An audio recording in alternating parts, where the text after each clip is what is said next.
अवधूता, अरे ज्याचं नाव घेतोयस तेच तुला कळले नाही असून तुझं अज्ञान महाराजांच्या नावावर थोपवू नकोस.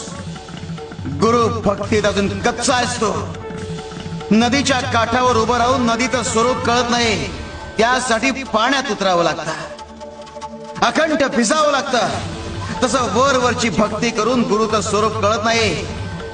गुरु भक्तीत लीन व्हावं लागतं, तेव्हा गुरुचे संकेत कळतात आणि त्याचं पालनही होतं.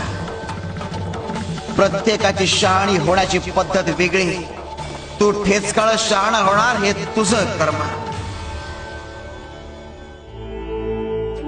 शिव शंकर नमामि शंकर, शिवशंकर शंभो.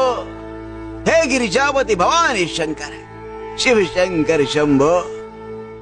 चला आता लवकर निघूया. आता नृसिंह सरस्वती महाराजांच्या दर्शनापासून आपल्याला कोणीही थांबवू शकणार नाही.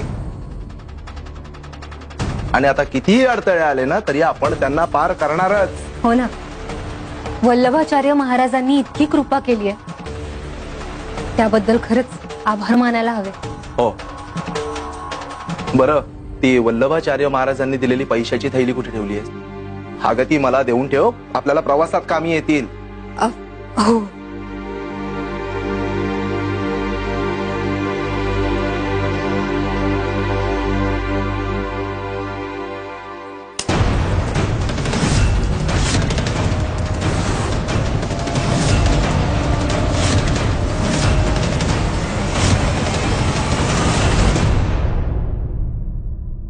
अगं हे बघ,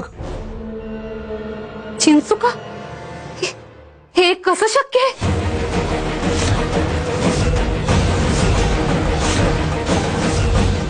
संगीता, अगं ही तीच थैली आहे ना जी वल्लभाचार्य महाराजांनी दिली होती. अगं त्यांनी तर पैशाने भरलेली थैली दिली होती आपल्याला. त्यात पैसे होते, मग या चिंचुका कुठून आल्या?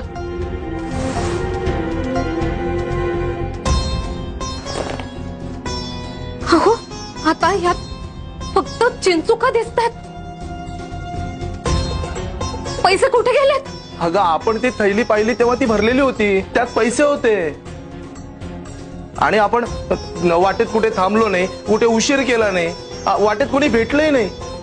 मग हे असं कसं झालं? आपण कुठे चूक केली का? त्या स्वामींनी तर काही केलं नाही ना? मला तरी हे काहीतरी भुताटकी वाटते. भुताटकी? आई बाबा, आता आपण काय करणार? गाणगापूरला कसं जाणार? महाराज, हे असं कसं झालं? हे काय होतंय?